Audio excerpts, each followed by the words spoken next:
Hi, I'm 19 Storm Track Chief Meteorologist Jeremy Landgrave. We've had air quality alerts here in the past. That's continuing for this evening. Starts at midnight tonight. That'll end at different times for Wisconsin at 12 p.m. on Tuesday, ends Minnesota at 12 p.m. on Wednesday. It's at least the unhealthy for some to the unhealthy category. We could potentially see that expand all the way to the very unhealthy category. And when we look at those different areas of the unhealthy for some, you're talking about older adults and younger children, some with maybe heart or lung disease, to the very unhealthy where everyone should be indoors as much as you can. So definitely take a look at the DNR website. They have a map on that. I'll also have on the website for WXOW with that current website that you can look to where that map is located. So 69 degrees for tonight. We're also seeing a slight chance for rain, and that's ahead of a cold front that we're seeing move through tomorrow at 73. So it is cooler, and those chances do come with some severe weather possibility, though that chance is quite low.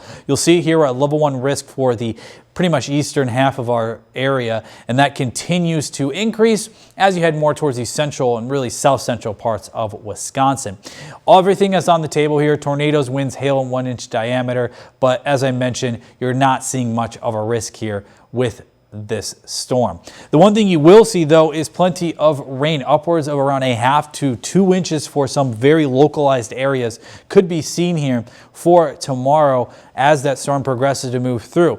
Now, as we track this, you'll see the western half of our area does get some chances here for tonight. That's why we have a slight chance of rain. La Crosse is included, though unlikely. It isn't until the afternoon of Tuesday where we see these storms move through. It looks to start as a cluster. It then gets more organized, and when it becomes more organized, that's when you see it strengthen. And that's what we're seeing here, why we have our eastern half of our region having that risk for severe weather. But that's really mainly outside of our region. Once we get to 6 to 7 p.m., we're outside of any storms. You could have maybe a light shower or two for the evening hours, but we are done with that severe capability. 73 degrees on Tuesday. You'll continue to see 70s throughout the next several days. Mix of sunshine, clouds, some spots of rain. Maybe a couple of times we could reach 80 degrees like Thursday, but a really seasonable type of week here for your forecast.